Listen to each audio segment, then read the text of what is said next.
Hey everybody, welcome back to $2 Horror. I feel like it's been a minute since last we were together, but it is January 2024. It's 14 degrees today here in Pittsburgh.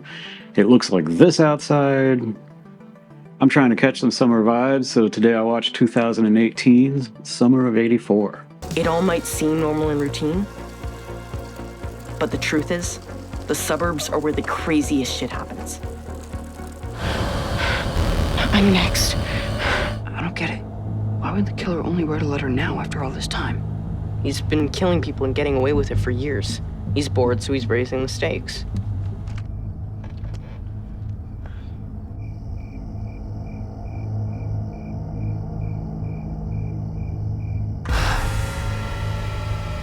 Shit! Let's see if I can get you out of this house.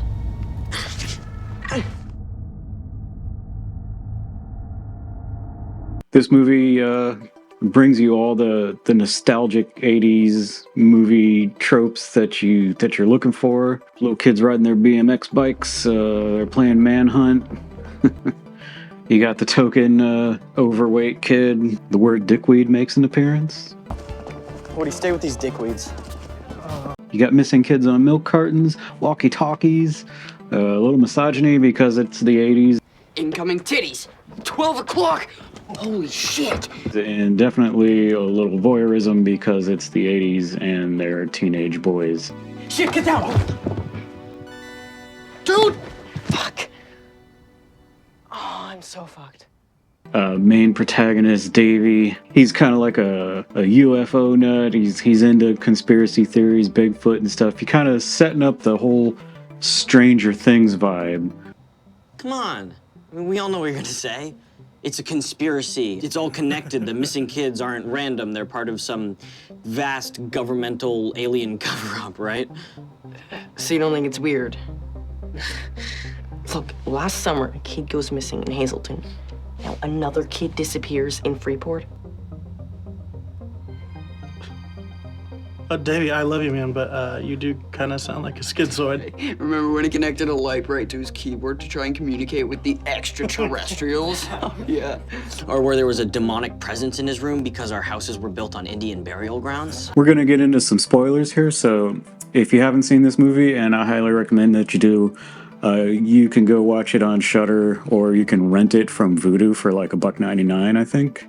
I saw $3.99 on Google and Amazon. It's out there. There are other ways of getting it. So the movie opens with Davey. He's riding his bike on his paper route. There's narration going on, kind of setting up the vibe about how you never really know what's going on behind closed doors, even in the suburbs. If I've learned anything, it's that people hardly ever let you know who they really are.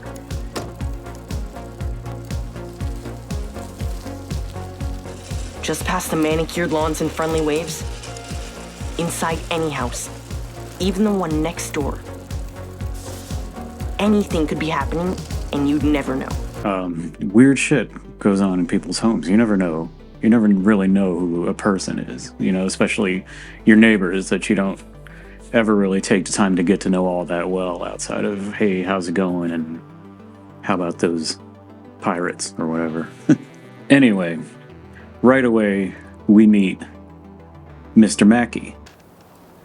Hey, bud, what's going on? Oh, hey, Mr. Mackey.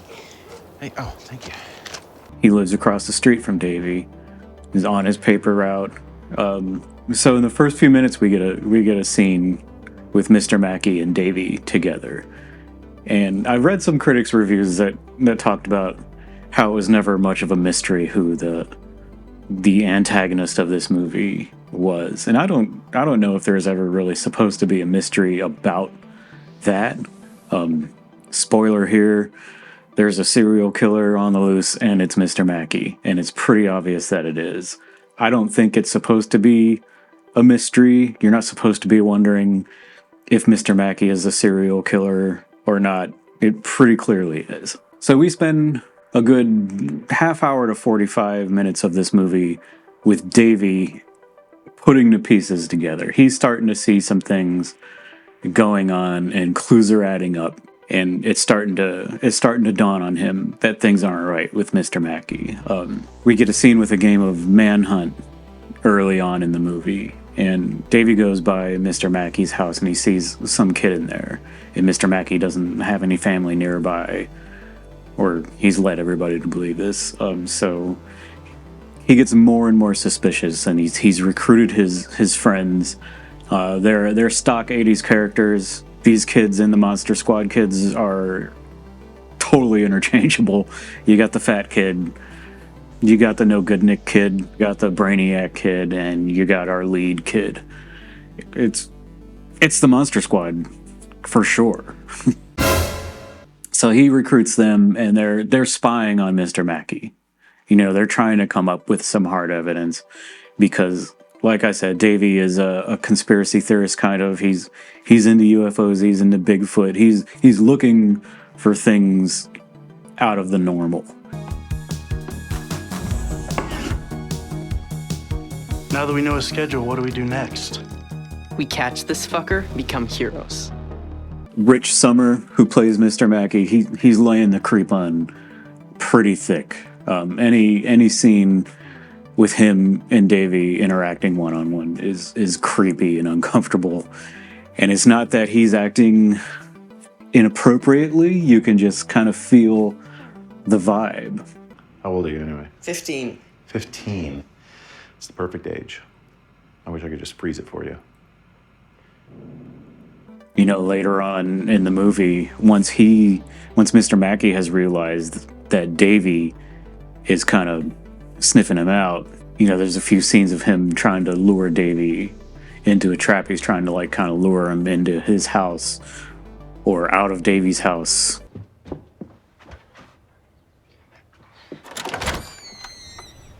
Davey, how's it going? What are you doing here? Just kind of want to make sure that we're good. I feel bad about everything that happened yesterday. Mind if I come in for a second? We talk about it? Now it's not a good time. The thing I really like about this movie is how it subverts your expectations, because with Davey being into the aliens and all that stuff, you get this Stranger Things vibe from the movie. Like, it's these group of hilarious kids. Or even just feel up a chick. Second base. That's it. I rounded third once. She was hot, too. Oh, it just so happens to be a chick none of us know. I was on vacation, dipshit. I'd just be happy to get on any base with Nikki. In your dreams, Davey. Yeah, wet dreams. You know, they're all kind of making fun of each other. They're having a good summer vacation, and they have this little adventure. I don't think anybody except for Davey really believes that Mr. Mackey is a serial killer, but it's just kind of something to do. They're having fun on this little adventure.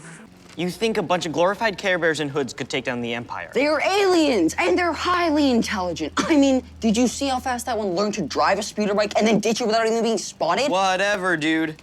They're bears. But then about an hour into the movie, this movie takes a hard turn, and it's a real horror movie all of a sudden. Blood. Hey, what's that?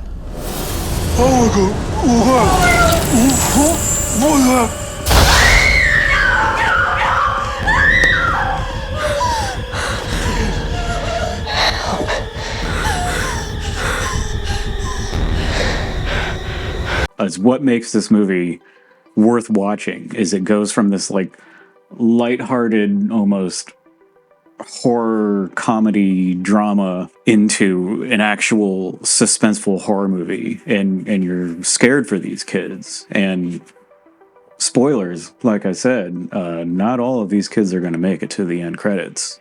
So finally, they think they have the evidence that they need. Mr. Mackey goes jogging every night at 11:30. Two of the kids follow him. They see him go to this storage unit that he has outside of town, presumably a secret storage unit, because he keeps a green VW Bug there, and he's got all these bags of fertilizer. It's really suspicious. And while those kids are following him, Davey and Dale break into his tool shed. Well, First, they rip up his garden because he has this like person-sized and shaped mound of dirt in his garden. So they dig that up, and coming up with nothing, they decide to break into his tool shed, and they find the T-shirt of a kid that they know with blood on it. They bring all this stuff to Davy's father, and it's pretty compelling evidence, and his dad is very dismissive of it. There was nothing in his garden when we dug it up, but You dug up his garden? Oh, God damn it, David. You guys are in deep trouble. I mean, there's vandalism, spying, stealing. It even makes them all go apologize and tells Mr. Mackey exactly what the kids were thinking. So now Mr. Mackey knows for sure that these kids are onto him, and it's kind of like, it's not even really a game of cat and mouse. Mr. Mackey is just kind of laying his traps now. Sorry again that you're grounded. Let's see if I can get you out of this house. But finally the kids get some real hard evidence. Davy's grounded. Mr. Mackey he's a cop. He's come up with the serial killer, the Cape May Slayer, as he's called. You know, the kids are onto him. Suddenly, he's caught the Cape May Slayer. So they're having this big festival. Davy's grounded. He has to stay home. He uses this opportunity to break into Mr. Mackey's house. Goes into the basement with Dale and the girl from across the street, whose character name I can't remember at the moment. They break into his basement, and here they find the real stuff. This is when this movie gets dark, man. just make sure you're fine. Oh, Davy, wait.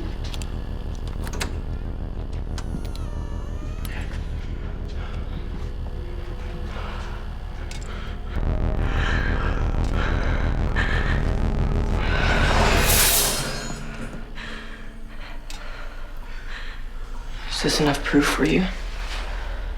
Davy, we need to go. Now, come on.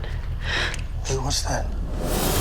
So now everybody knows the jig is up for Mr. Mackey. He's laying low.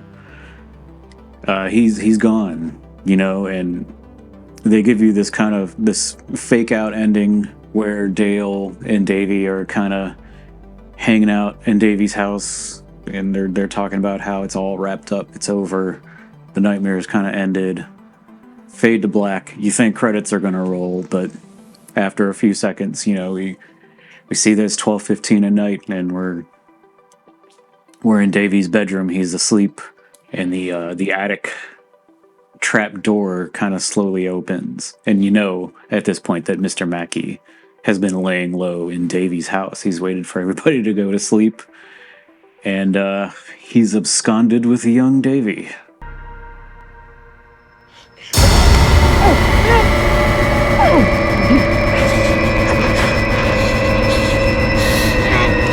Davy wakes up. He's with Dale. They're out on some island near Ipswich, Oregon, which is where this movie takes place. Mr. Mackey's kind of like, you boys are into Manhunt? Well, let's play a game of Manhunt. And, you know, it's kind of on. And they don't really go into any, like, Rambo-style setting traps or anything. These are just little kids. You know, they lose pretty quickly. Real quickly, as a matter of fact. Spoilers, Dale ain't gonna make it. It's over for him. And once Davy runs across Dale's body, we get this really intimidating and scary monologue from Mr. Mackey. You have spent so much time thinking about me. I want you to keep thinking about me. I want you to imagine what I am going to do when I come back for you. And I am going to come back for you. After you've spent your life looking over your shoulder. After you have wondered every single day if that is the day that I'm gonna come for you. One day,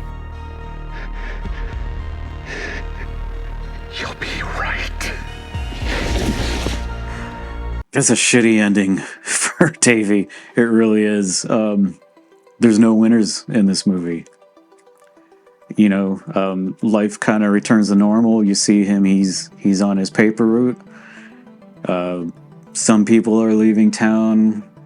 Life is presumably returning to normal, but Davy's going to have to live with this post-traumatic stress. Like, it's not going to be an easy road for Davy, but you know, we don't really get to see any of that. We kind of close with the same narration that the movie opened with and roll the credits, and that's it. If I've learned anything, it's that people hardly ever let you know who they really are.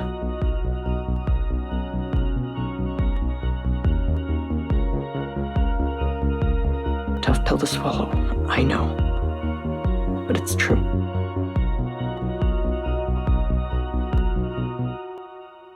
Even serial killers live next door to somebody. Anyway, I definitely recommend this movie. I feel like a lot of people overlooked this movie because they thought it was going to be just this like Stranger Things ripoff, even though the movie was written before the release of Stranger Things.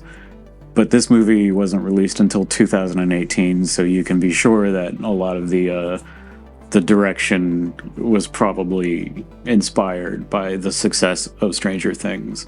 You know, in 2018, we were all kind of getting a little oversaturated with 80s nostalgia at that point, probably because of Stranger Things and everybody jumping on the bandwagon trying to make the next one. And this movie definitely fell through the cracks, I think. If you haven't watched it, give it a watch. This movie's fantastic. It's got a lot of suspense in it. It's not the best. It's certainly not up there with Zodiac or Silence of the Lambs, but you know, an afternoon to watch, you got nothing to do on a Saturday or Sunday or something, you want to put on a horror movie, put this movie on. You won't regret it. It's a very good movie. I highly recommend it.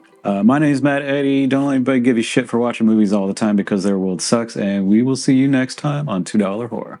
So long.